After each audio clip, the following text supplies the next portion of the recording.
All right. With that, I am coming to you in three, two, one. Greetings and welcome, America. Good morning to all contiguous 48 states in Sirius XM satellite radio land, to all those listening around the world, and to all the ships at sea. I am Dr. Wilmer Leon, and for the next 3 hours, you're going inside the issues here on Sirius XM 126 Urban View. I'm going to get right to my first guest. But of course, I always have to say good morning and big shout out to my number one fan, Candace Pay, down in Richmond, Virginia, as well as the lovely world travelers, Ms. Melanie Ballard and Ms. Penny Owen Socks. Ladies, as always, good morning. Um, so, about 10 days ago or so, President Trump attacked museums in general and the African American History Museum specifically. His executive order cites the National Museum of African American History and Culture by name and argues that the Smithsonian as a whole is engaging in a quote, concerted and widespread effort to rewrite our nation's history, end quote. I know this happened almost 2 weeks ago, but I wanted to discuss this specifically with my first guest. So it took us a little time to get our schedules coordinated. He holds the John J. and Rebecca Moore's Chair of History and African American Studies at the University of Houston. He's one of the most prolific writers of our time. Sir, the title of your latest book? African Americans in a New History of the USA. There we go. That is, of course, the brilliance. He is one of the most prolific writers of our time. Dr. Gerald Horne, as always, welcome back. Thank you for inviting me. So in January, there was a controversy where videos featuring the Tuskegee Airmen and the Women's Air Force Service Pilots, or the WASPs, were temporarily removed from Air Force basic training courses. After backlash, the Air Force reversed its decision and reinstated the training course with the videos. The Defense Department removed and then, after backlash, restored a web page recognizing the military career of sports legend Jackie Robinson amid a purge of DEI content from across the department's social media and websites. Now we have Trump's executive order targeting the Smithsonian and arguing that a corrosive, divisive, race centered ideology has reconstructed the nation as inherently racist, sexist, oppressive, or otherwise irredeemably flawed. Museums in our nation's capital should be places where individuals go to learn, not to be subjected to ideological indoctrination or diverse narratives that distort our shared history. Dr. Horne, as a historian, what message is this sending to you? The message that is sending, in part, is that Donald Trump is trying to be in concert with the dominant trends of US history. What I mean by that is you're probably familiar with the book by Donald Yakovone of Harvard, Teaching White Supremacy, where he talks about from the founding of this country in the late 18th century up until about the 1960s, when you had mass protests, that this kind of line that Mr. Trump has been propagating was the dominant line. Likewise, Derek Black, a law professor at the University of South Carolina, has written a recent book, Dangerous Learning, where he talks about the concerted effort to keep Black people in particular illiterate. There were laws passed during the bad old days of slavery that mandated as much. And then there are other trends that we would be remiss if we fail to acknowledge. That is to say, that there's a certain kind of vandalism emerging from Washington. You see this in the attacks on institutions of higher learning, such as Columbia, Cornell, Harvard, Princeton, Northwestern, etc. That is to say, that the right wing populists, now dominant in Washington, see education is their antagonist. Reference here the attempt to abolish the Department of Education. Reference here the ill-considered comment by Mr. Trump that those who are not educated tend to be part of his base. And the essence of right-wing populism in part involves an attack by masses of settlers and settler descendants upon perceived elites. The perceived elites are seen as too sensitive to the demands coming, for example, from the Black community, not to mention the international pressure that is oftentimes operating in league with the Black community. And that brings us to other unfortunate episodes that need to be referenced. I'm speaking of the fact that the U.S. Naval Academy in Annapolis, a stone's throw from where you are now sitting, has removed scores of books from their library, including, I'm afraid to say, perhaps I should say, I'm happy to say, one of my books. And as a New York Times article pointed out of late, they have not tossed aside or into the dustbin a Mein Kampf by one Adolf Hitler, which obviously sends a very chilling message. But it's not accidental that the African American Museum is in the crosshairs. We should note, quite unfortunately, that the leader of that institution, Kevin Young, has stepped down, and perhaps a victim of the kind of pressure that's being placed upon institutions that try to shed light and not heat. And so, given all that I've said, only the naive should be shocked or surprised by this recent dismissive attempt by Mr. Trump to somehow force us all into a state of ignorance. But is there an even more insidious motive here from a broader historic perspective? You can look over the annals of history and time and see dictators, strong men, and their interest in controlling the narrative. And so from that perspective, should Americans and particularly African Americans be very, very concerned as the president is obviously trying to throw our history, which is American history, into the dustbins of history?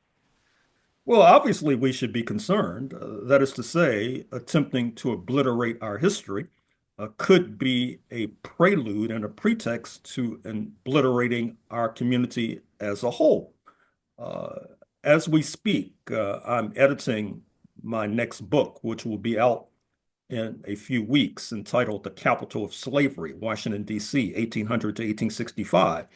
And certainly in Washington, D.C., during those years covered, there were not only attempts to extirpate altogether the Black community, a restraining factor was the dire necessity for the cheap labor of people of African descent. But if you fast forward to 2025, with the development of artificial intelligence and robotization, there is less of a need, I'm afraid to say, for that kind of cheap and cheapened labor. And also, I should mention in this context that with this unwinnable trade war with the People's Republic of China, this does not bode well for the prospects of the U.S. economy, uh, placing further pressure on the rulers of this country and helping to intensify their desire to find scapegoats, which leads inexorably to this idea that the Black community in particular is disposable. After all, we are the demographic that voted most heavily against Mr. Trump in November 2024, 9-1 amongst Black women, 8-2 amongst Black men. And as we know, Mr. Trump has an elephant-like memory.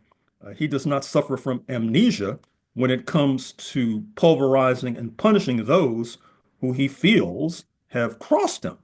And therefore, yes, your question should be taken very seriously. We should be ultra concerned about this turn of events. What about the framing of this issue and the fact that he considers this to be corrosive, race-centered ideology? He also later says in the executive order, as I mentioned in the open, uh, that museums should be places where individuals go to learn, not be subjected to ideological indoctrination. Um, he's taking historic reality, historical facts, and removing them from the narrative, which one would have to argue is in and of itself ideological indoctrination, because you can indoctrinate someone by not only what you tell them, but also what you don't tell them, because context is always important. Well, undoubtedly. But I think it's a fool's errand to try to find logical consistency within the rhetoric of Mr. Trump. We know that his words are basically designed to obfuscate, they're designed to throw dust in the eyes of the unwitting and to disarm those who are incapable of fighting back. And so we obviously should take this moment very seriously. Obviously, we need to be looking for allies hither and yon, not only within the four corners of the United States of America, but also abroad.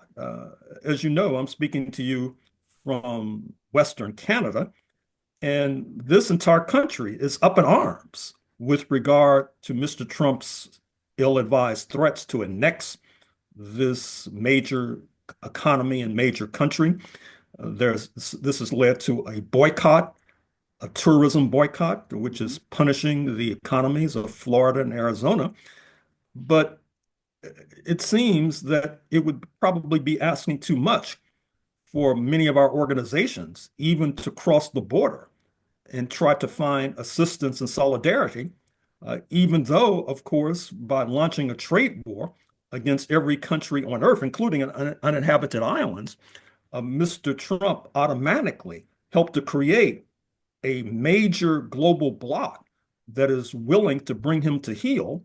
But sadly, I'm not sure if it's within the ideological kin of many of our organizations and leaders to take advantage of this promising global situation. And I'm glad you mentioned the uninhabited islands, such as the McDonald Islands, because those penguins are pissed about being about being put in this. Those are some angry, angry penguins. You just made reference to the attack on academia. In fact, let me do this. Let me wrap this segment up, or this part of the conversation. Let me ask this on the back end, ladies and gentlemen. Dr. Wilmer Leon here. Inside the Issues is where you are. Sirius XM 126 Urban View. Dr. Gerald Horne is my guest, and right now you're listening to Very Special. This is from Money Jungle. United Artists released 1963. Duke Ellington piano.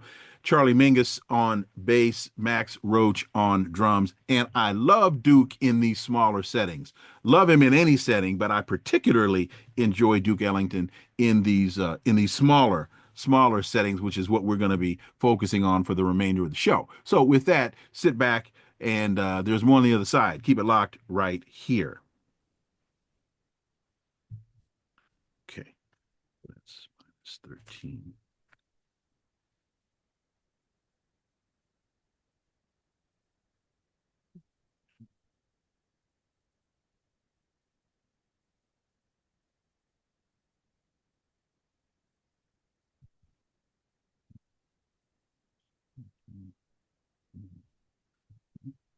3705. All right. Coming back to you in three, two, one. We are back. We are back. Dr. Wilmer Leon here. Inside the Issues is where you are. Sirius XM 126 Urban View. And that, of course, is Very Special from Money Jungle. United Artists 63 release. Duke Ellington leading that date. That's Duke on piano, Charlie Mingus on bass, and Max Roach on drums. Dr. Gerald Horne is my guest. We've got a couple major issues that we're covering. And to wrap up, Dr. Horne, this Trump's attack on museums, and you had mentioned in the first segment about his attack on academia, and I just wanted to get one more bit of analysis on that. He cut $4 million from Princeton's climate research funding because the administration determined that that is exposing students and other young people to climate anxiety. Harvard is now suing to block the Trump administration's review of nearly $9 billion. That's, yes, folks, with a B, in federal contracts and grants awarded to Harvard as part of this crackdown on what the White House is saying is anti-Semitism on college campuses. Uh, does it make sense to tie this attack? Well, we've already just really talked about on tying this attack on the attacking of attacking academia with attacking museums. But I think it's also important for people to remember that this didn't just start with the Trump administration. That that the attack on Columbia came as a result of the Biden administration. They opened the doors on that. And I also recall Lynn Cheney during the W. Bush administration. I think she was at the Heritage Foundation, attacking academics that were deemed to be too liberal and resulting in the deportation of some.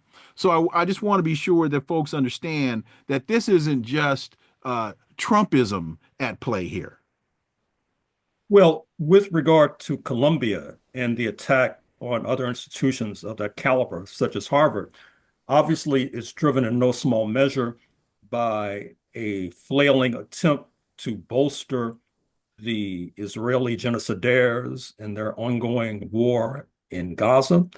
We also know that Mr. Trump, in league with Mr. Netanyahu, who has visited the White House twice during the first 80 or so days of the Trump administration, that they have in the crosshairs Iran. That helps to explain the major flotilla that is sent to the vicinity of Iran. That helps to explain also why Mr. Trump, ironically, has sought to reopen negotiations with Iran so that he can have an excuse for bombing Iran when presumably these negotiations do not bear fruition. And so you cannot separate this attack on universities and the weaponizing of, quote, anti-Semitism, unquote.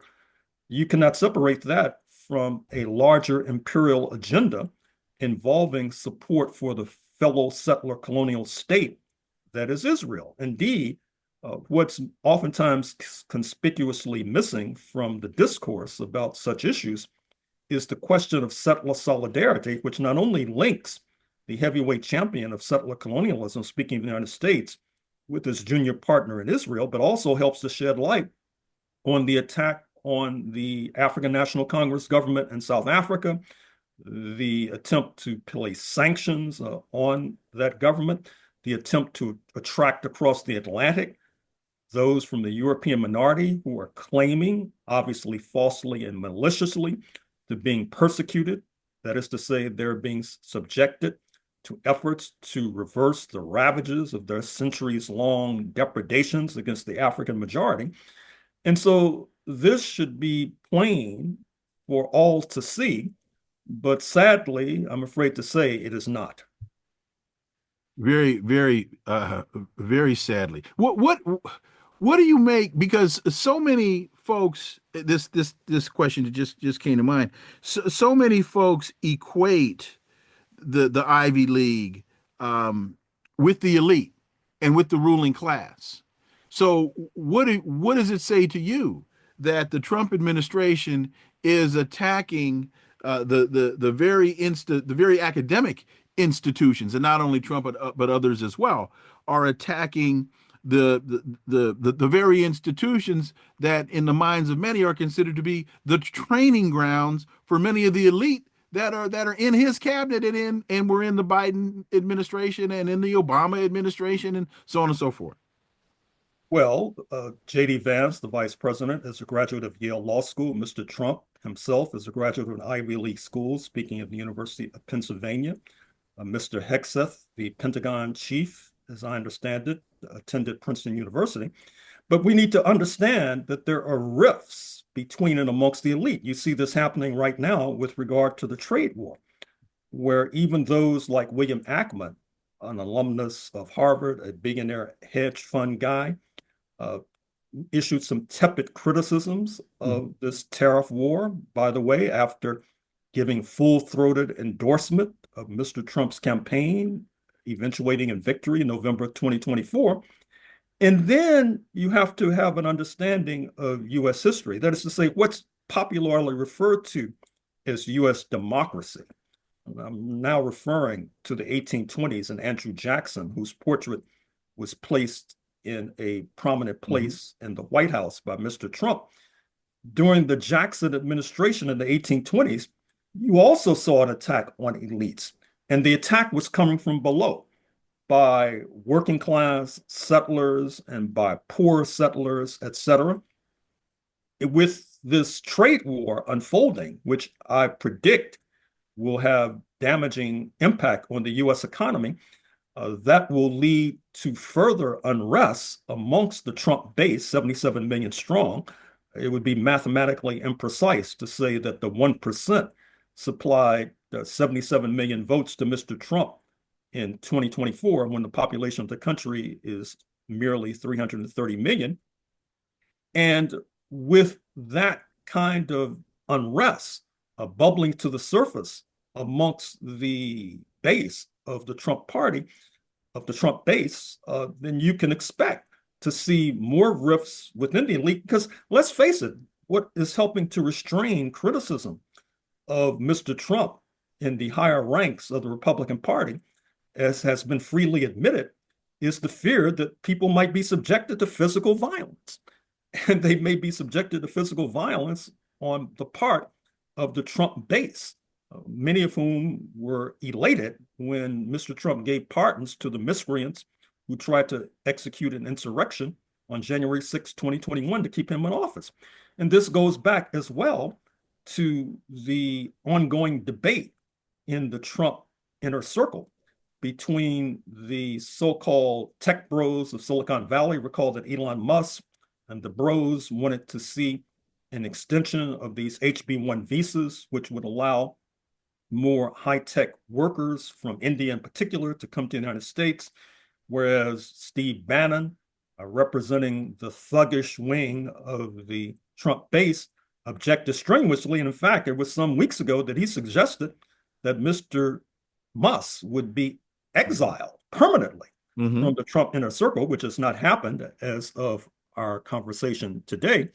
And so we should not be surprised by this kind of infighting between and amongst those in the Trump base, or for that matter, the fact that Mr. Trump would attack Ivy League institutions, even though they constitute a part of the elite, because these Ivy League institutions are oftentimes seen as being too willing and too keen to surrender, to use a verb of Mr. Trump's minting, to surrender to DEI, diversity, equity, inclusion. After all, a number of the leading affirmative action cases have involved Harvard University, for example, University of Michigan, University of North Carolina, Chapel Hill, for example. And so it's not surprising nor shocking that these institutions now are suffering the hammer blows of critique, not to mention the attempt to denude them of federal funding. Moving to a discussion about deportation and Trump's deportation regime. 3 weeks ago, the U.S. sent 238 migrants Salvadorian to a Salvadorian mega prison. Documents indicate that most have no apparent criminal records. Uh, an evening ago, the U.S. deported 10 more alleged Latin American gang members to El Salvador. And the flights come as the administration faces criticism over mistakenly deporting Kilmar Abrego Garcia, a Maryland man, a legal resident. They sent him to El Salvador despite an explicit court order barring his removal to that country and a directive by the Supreme Court to have the Trump administration facilitate his return.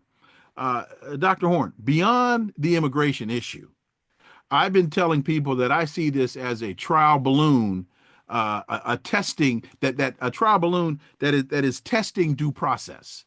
Because if Trump can get away with this relative to immigrants, are we next? Quote, I love it, Trump told reporters on Air Force One last week. If he could take them, I'd be honored to give them.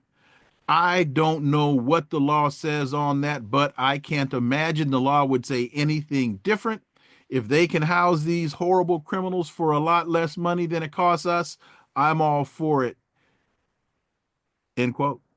So, Dr. Horne, the deportation regime. Well, I'm sure you know that in a recent Supreme Court dissent, Sonia Sotomayor, an Associate Justice of the U.S. Supreme Court, fundamentally suggested that next in line might be U.S. nationals who could be shipped without due process to a hellhole of a prison in El Salvador. Now, this may sound outlandish to some, but in light of the fact that you saw, I'm sure, that very chilling and disturbing video from Medford, Massachusetts, on the outskirts of Tufts University, where a graduate student of Turkish origin was surrounded by agents of the state, some of whom were masked, who seized her phone, put her hands behind her back, and then shuffled her into a vehicle where she's now been deposited at a detention facility, like the graduate student at Columbia who was treated similarly, Palestinian descent. He is now, according to an immigration judge, scheduled to be deported from the Atlantic to the Pacific. We've received disturbing reports of graduate students of foreign origin who have had their visas revoked, which is another blow to the higher education sector because these international students oftentimes pay full freight, they pay full tuition, which then helps to subsidize US nationals who generally and traditionally do not pay full tuition. So this is a yet another disguised blow at institutions of higher learning. And so we see that the beat goes on. And to step back for a second, it's apparent that we are living through and enduring a counter-revolutionary period. This should not be shocking nor surprising to those of us who are familiar with the trajectory of US history. We experienced something similar after the sunlight of emancipation in 1865 was followed by the darkness of the overthrow of Reconstruction and post-slavery reforms, that taking place by 1877. We are all familiar with the Red Scare of the 1950s, which led to the marginalizing and sidelining of some of the giants of our community, speaking in the first instance of the late, great Paul Robeson, singer, actor, athlete, linguist, etc. Indeed, we can trace many of today's problems to the fact that those like Robeson and his ilk have been ideologically marginalized and sidelined, leaving us seemingly incapable of engaging the kind of internationalism that he exemplified, as suggested by my previous remark about folks not even having the acuity to reach across the border to Canada, for example. So this is the sad state of affairs, although I remain optimistic that this sad state of affairs is not eternal. Ladies and gentlemen, Dr. Wilmer Leon here. Inside the Issues is where you are, Sirius XM 126 Review, and that's the analysis and the brilliance of Dr. Gerald Horne. And right now, what I want you to do is focus on the brilliance of none other than Duke Ellington, Charlie Mingus, and Max Roach. And this is very special from Money Jungle 1963 United Artists release. Do yourselves a favor. Keep it locked right here, Sirius XM 126 Urban View.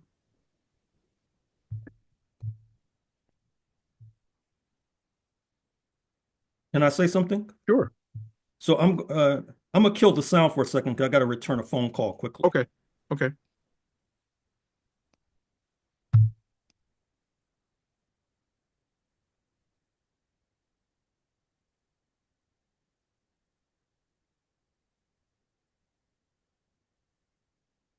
234.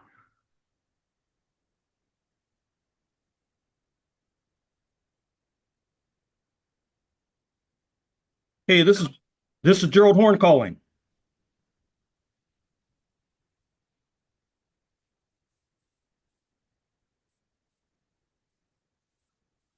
Well, no, I'm in the middle of an interview. Could you make it about 6:05? Yeah. Okay, I'll see you then. Bye-bye. All right. Well, thank you. Okay, we got 22 minutes left. I have one more question about this deportation issue, and coming back to you in three, two, one. We're back. We are back. Dr. Wilmer Leon here. Inside the Issues is where you are. Sirius XM 126 Urban View, and that's Money Jungle off of, I'm sorry, that's very special off of Money Jungle. 63 United Artists release. That's Duke Ellington leading the date with Charlie Mingus and Max Roach. And as I said a little earlier, I just love listening to Duke in these smaller settings, smaller formats, smaller groups.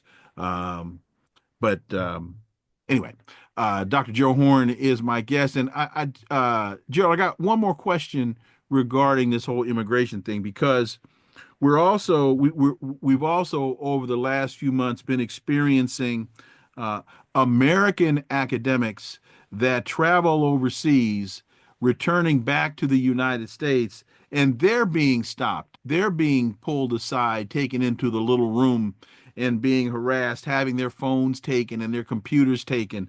It's happened to Professor Danny Shaw. It's happened to Professor Dan Kovalik.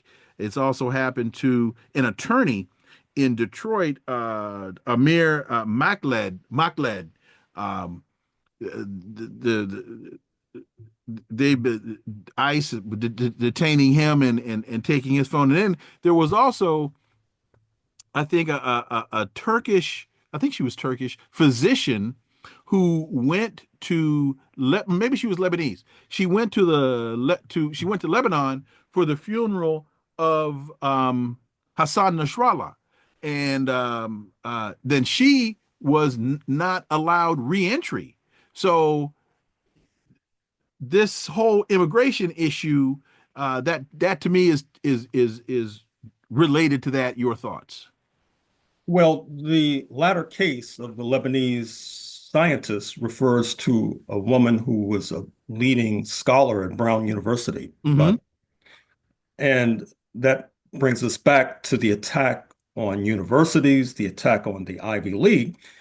But we also need to put this in a wider context because it's not just universities that are being attacked. We're familiar with these rather corrupt deals that Mr. Trump has brokered with major law firms, Mm-hmm. Paul Weiss in Manhattan in the first instance, which had a previous reputation of being close to the Democratic Party. They brokered a deal whereby they will provide pro bono, that is to say, free legal services to causes that Mr. Trump holds dear. Other firms, such as Wilkie Gallagher, which the First Lady's, excuse me, former Vice President Kamala Harris's spouse, Doug Emhoff, he's a partner there. They have inked a similar deal, although to be fair, both Kamala Harris and Mr. Emhoff have objected to the deal just brokered. And then there is the pressure on the media, which you see in Washington with Jeff Bezos, the billionaire owner, principal stockholder, I should say, of Amazon, also owns the Washington Post and has issued new editorial guidelines that caused Eugene Robinson, a Black columnist and Pulitzer Prize winner, to step down just recently, accompanied by Ruth Marcus, who had written a number of stinging columns about legal issues in the U.S. Supreme Court. We know that Disney settled a case that Mr. Trump had filed against ABC television after George Stephanopoulos, the host of a very popular Sunday talk chat program, had been accused of defaming Mr. Trump when he apparently mischaracterized the lawsuit involving E. Jean Carroll of Manhattan, who accused Mr. Trump some years ago of sexually abusing her. That settlement led to a hefty contribution from Disney and ABC to the coffers of a proposed Trump presidential library, which I assume will have more than coloring books on his shelves. Yeah, it'll have comic books as well. Oh, I see. Yes. Thank you for that friendly amendment. Yeah. And Got to stay on top of also, these things, man. you know about the ongoing lawsuit against CBS, 60 Minutes, because of supposed improper editing of an interview with Kamala Harris. Uh, I'm afraid to say that 60 Minutes and CBS will probably fold like a cheap suit, like these law firms and like some universities. And obviously, it's not premature to begin to invoke not only the C word of counter-revolution, but the F word of fascism, because that seems to be the path that we're headed on. And if that particular nightmare scenario materializes, you better believe that first and foremost amongst the victims will be the descendants of the formerly enslaved, which may, I'm afraid to say, have some of us looking back at the Jim Crow era as the good old days. And among other things that we have found ourselves subjected to, this whole issue with, according to the Economic Institute, or Policy Institute, uh, in just over 2 months, the Trump administration has laid off tens of thousands of federal workers at several agencies. And what and we know the adage that when America gets a cold, Black America gets pneumonia. What how do you see all of this along with the whole tariff fiasco? Um, how does this wind up impacting the Black working class? Well, you hit the nail right on the head. I mean, it's no accident that Washington, D.C. has been called by some or characterized by some as Chocolate City. And so when there are mass layoffs in the District of Columbia, obviously that disproportionately impacts the Black working class. Hmm. And setting aside for a moment the mass layoffs, we know that there has been an ongoing long-term plan of moving federal offices beyond the jurisdiction of Washington, D.C., for example, to more conservative friendly climes, such as Idaho, for example, or certain precincts in the state of Colorado. And that presents many Black workers in Washington with a very unfortunate dilemma whether they should follow their job out to Idaho, which is known for having a strong white supremacist movement, or, for example, staying in Washington and running the risk, perhaps the probability of layoffs. This will obviously have repercussions and ramifications with regard to home ownership amongst the Black working class, with regard to homelessness amongst the Black working class, and the attack on unions, which you also see in Washington with the attack on the American Federation of Government Employees, which historically has had Black leadership. uh, it's an emblem of fascist regimes and fascist movements to try to strangle and handcuff the labor movement in the first instance. And here you have in Washington a confluence of many tendencies that the ultra conservatives despise. Number one, the racism, which you see involved and embedded in their attacks on the Black community, their opposition to unions, which you see in the attack on the Federation of Government Employees, and then there's their hostility to Washington, D.C., which, after all, it was Washington, D.C. that prosecuted the U.S. Civil War against the slave South that led to the major investment of many enslavers, speaking of the billions of dollars in human property that they had being liquidated, wiped out without their being compensated. Let's not even talk about the question of reparations to the descendants of the enslaved. And they are still smarting from that devastating defeat that they endured, which came in no small measure because the Lincoln government had the intelligence at a certain moment to allow into the ranks of his army 200,000 Black men who then turned the tide against the Confederate States of America, which to that point had been doing quite well in terms of fighting the Lincoln government. And so if you put all of those factors together, you begin to understand that just as before 1865, there was a concerted attack on the unpaid sector of the working class that happened to be Black. In 2025, there's an attack on the paid sector of the working class that happens to be Black.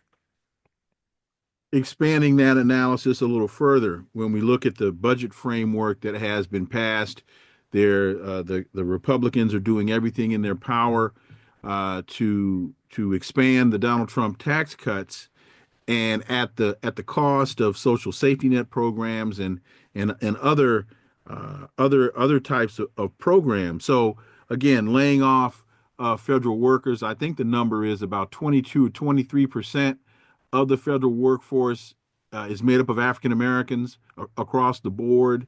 Um, the largest employer of African Americans, I believe, uh, is the federal government. When you look at I think 32% of African Americans receiving Social Security payment, that's their sole source of retirement income. And so the average check is somewhere, we'll say about $1,800 a month. So you're looking at about $22,000 a year, give or take a little bit. And so they're living below the poverty line. I mean, those are just a couple examples. Uh, uh, uh, and again, when white America gets a cold, Black America catches pneumonia. So these tax cuts across the board are, and we only make up what 14% of the population. So these tax cuts are going to have an incredibly disproportionate impact on I mean these tax implications are going to have an incredibly disproportionate impact on our community. Indeed. And I'm sure you've been following the very tragic stories about what's happening to the Social Security Administration in Mhm. terms of the wounds inflicted by the so-called Department of Government Efficiency administered by the refugee from South African apartheid, speaking Elon Musk. We should not see it as coincidental that Elon Musk has wielded a hatchet against Chocolate City. After all, he hails from the land of apartheid. And not to mention Elon Musk, but of course, he's accompanied by other Peter refugees from Thiel, apartheid. Sorry? Peter Thiel, Peter Thiel, who formerly not only lived in Johannesburg, but South African occupied Namibia, the neighbor to its north. Roelof Botha, who sits at the pinnacle of venture capital in Silicon Valley, a lineal descendant, or a lateral descendant, I should say, of Pete Botha, who was the last foreign minister of apartheid South Africa. David Sachs, the crypto czar and AI czar in the White House, also with roots in apartheid South Africa. But once again, if I may, I'm not sure if our media, for the most part, and certainly our organizations and leaders, have done an adequate job in terms of preparing the community for what it is facing by connecting these dots, but not only connecting the dots, but developing a strategy whereby we could dig ourselves out of this deep hole in which we find ourselves. in fact, I'm glad that you said that because, and I know now some of my audience will probably start rolling their eyes. Wilmer, here you go again. But there are no substantive alternatives being proposed. There are some outliers out there. Bernie Sanders has made a couple of suggested a couple of things, good ideas, but his ideas are not being backed by the party. You've got Pramila Jayapal in Washington State, some good ideas, but what you hear these lone soldiers out there, but I don't hear the party proposing legislation to offset what we are finding ourselves being subjected to. And I know that they don't have the majorities in the Senate, they don't have majorities in the House, but you've got to put up a fight. And telling people that Donald Trump is an idiot that's not the answer because we know that. But but if the Democrats aren't offering any substantive or substantial alternatives, then we're looking at a replay of the Kamala Harris 2024 campaign. Well, I'm happy to report that on a weekly basis, I travel from my current residence in Victoria, British Columbia, Canada, across the border to collect my mail in the otherwise sleepy town of Port Angeles. And I believe it was on April 5th, 2025, when you had the hands-off demonstrations, not only from the Mhm. Atlantic to the Pacific, but also overseas, that in Port Angeles, you had a similar demonstration focusing admittedly on domestic issues, but it was quite heartening to see Hmm. so many in the streets. And here, let me make a point of personal privilege. Whenever I'm before a microphone of late, I've been stressing to the Black community that they should pay careful and close attention to this important summit that will be unfolding in Addis Ababa, Ethiopia in September 2025, involving the first face-to-face meeting between leaders of the African Union, the Pan-African Transcontinental Body involving 4 dozen plus independent African states, and leaders of CARICOM, Hmm. Caribbean community, Jamaica, Trinidad, Barbados, et al. Their major item on the agenda will be reparations to the descendants of enslaved Africans. But I've been suggesting that Black Americans, who, unlike our counterparts in the Caribbean and in Africa, don't enjoy sovereignty, but that we nonetheless organize delegations to travel to Addis Ababa and to force onto the agenda. And I don't think we'll have to force it. I think it'll be basically embraced warmly to force onto the agenda the question of sanctions against the Trump regime. Already you see grassroots sanctions against the United States. For example, here in Canada, there is a boycott of US tourism, which is punishing red states like Arizona and Florida, for example. It's also punishing Las Vegas, where apparently 1/4 of international visitors happen to be Canadian. We see that in the wake of US support for Israeli genocide, that spontaneously there erupted boycotts of emblems of US imperialism like Starbucks and McDonald's, for example. So that's the sort of wave Hmm. we need to ride. Because if we know beans about our history, we know that the way we were able to escape enslavement and then push back against Jim Crow was precisely through global alliances. And that's what's conspicuously and sorely missing from the mix as we speak. And to that point about what's significantly missing and sorely from the mix is the voice of the Congressional Black Caucus. And we had Cory Booker last week with his 25-hour yakathon, but he never said a mumbling word about genocide. He didn't say anything about the U.S. being complicit in the war crimes in Gaza. And he was applauded, and he was on Meet the Press today, and he was on The View the day after this thing, or 2 days after this thing. So now he's being lauded as some, um, you know, I don't know, radical, whatever. But hey, man, talking loud and saying nothing. Well, obviously, we need new approaches. Obviously, we need new ideas. Obviously, we need new forms of organizing, new forms of organization.